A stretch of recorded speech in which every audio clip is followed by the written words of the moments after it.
Welcome to RTB, the podcast for aviation geeks, made by aviation geeks. In today's episode, the first Westerner pilot to fly the MiG-29 Fulcrum. Imagine being handed the controls of your enemy's most advanced fighter jet with just 10 minutes of training and all the instruments in a language you can't read. That's exactly what happened to one Canadian pilot at the height of the Cold War. Dude, that sounds incredibly risky. How does someone even end up in that situation? Well, this is the remarkable story of Bob Wade, a Royal Canadian Air Force pilot who became the first Westerner to fly the feared Soviet MiG-29 in 1989.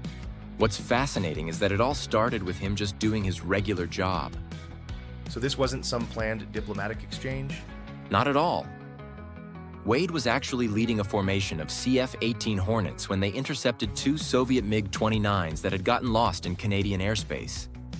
The Soviets had radio problems and were running low on fuel, so Wade had to break protocol to guide them safely through 30,000 feet of clouds. That must have created quite a diplomatic situation. You know what's interesting?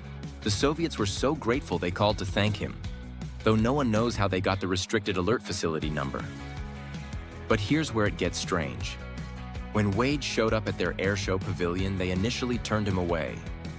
That seems like such a contradictory response. What changed? Well, it turns out the Soviets had been trying to get one of their pilots into an American F-15 or F-18. When the US military refused, they decided to flip the script and show off their own technology instead. But, and this is crucial, they gave Wade almost no preparation.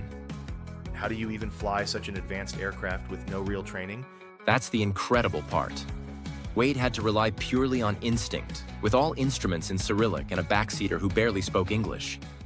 The deputy defense minister told him, "Don't screw this up or we'll both be looking for work."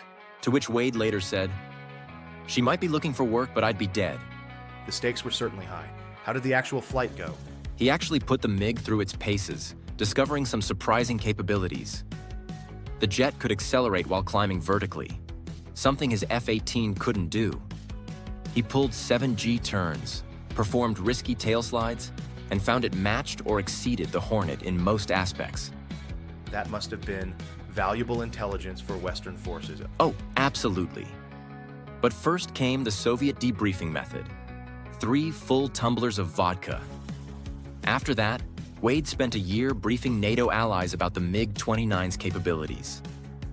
But you know what's really symbolic? Just 3 months after his flight, the Berlin Wall fell. Looking back now, it seems like this flight almost marked the beginning of the end of the Cold War. That's right, and Wade's observations were telling. He described Soviet aircraft as built for a war of attrition, crude but powerful. Today, those same MiG-29s serve in NATO air forces, which shows how completely the world changed. So what became of Wade after this historic flight? He almost had another chance to fly Russian jets in the mid-1990s, the Su-30 at Farnborough.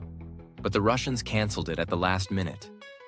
He left the Air Force and became a commercial pilot, but his flight remains a fascinating moment when the Iron Curtain briefly parted. It really captures how sometimes these moments of human connection can transcend even the deepest political divisions. And that's what makes this story so powerful. In the midst of the Cold War, 2 adversaries found common ground in the cockpit of a fighter jet.